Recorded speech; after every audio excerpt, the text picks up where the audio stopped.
पुणे नाशिक महामार्गावरच्या नारायणगाव जवळ एक भीषण अपघात झालाय। या अपघातामध्ये 9 जणांचा जागीच मृत्यू झालाय। यामध्ये 4 महिला, 4 पुरुष आणि एका बाळाचा जागीच मृत्यू झाल्याची माहिती आहे। नारायणगाव जवळ आज सकाळी 10 वाजण्याच्या सुमाराला भीषण अपघात झाला। प्रवासी वाहतूक करणाऱ्या मॅक्स ऑटो गाडीला पाठीमागून आयशर टेम्पोनं जोरदार धडक दिली। यामुळे मॅक्स ऑटो ही गाडी चेंडूप्रमाणे हवेमध्ये फेकली गेली आणि पुढे एक ब्रेक फेल झालेली एसटी रस्त्याच्या बाजूला उभी होती। त्या एसटीवर जाऊन मॅक्स ऑटो आदळली।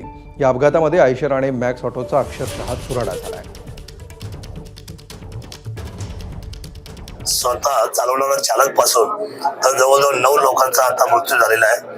त्यापैकी 5 लोक आपल्याला पाहुणे आले होते, खेडचे होते, ते कांदळीला काही कार्यक्रमासाठी आले होते।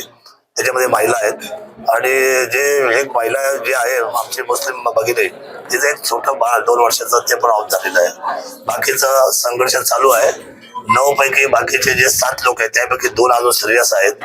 हे ऍक्च्युअली रोड कंडिशन्समुळे हा अपघात झालाय की ती मानवी चूक आहे ह्याच्यापर्यंत कुठेतरी आपल्याला पोचावं लागेल आणि मगच आपण ह्या सगळ्या गोष्टींवर चर्चा केलेली योग्य राहील। आता चालक ताब्यात आहे की अजून तो पसार? नाही, तो चालक जो आहे तो फरार झालेला आहे। ही हरियाणा पासिंगची रेवाडी इथे रजिस्टर झालेली ती गाडी आहे। आम्ही त्याच्या मालकाशी पण संपर्क करण्याचा प्रयत्न करतो आणि आम्हाला खात्री आहे की ते आयशर टेम्पो ज्याच्यामुळे हा अपघात झाला आहे त्याचा चालक सुद्धा लवकरच आमच्या ताब्यात। एबीपी माझा, उघडा डोळे बघा नीट।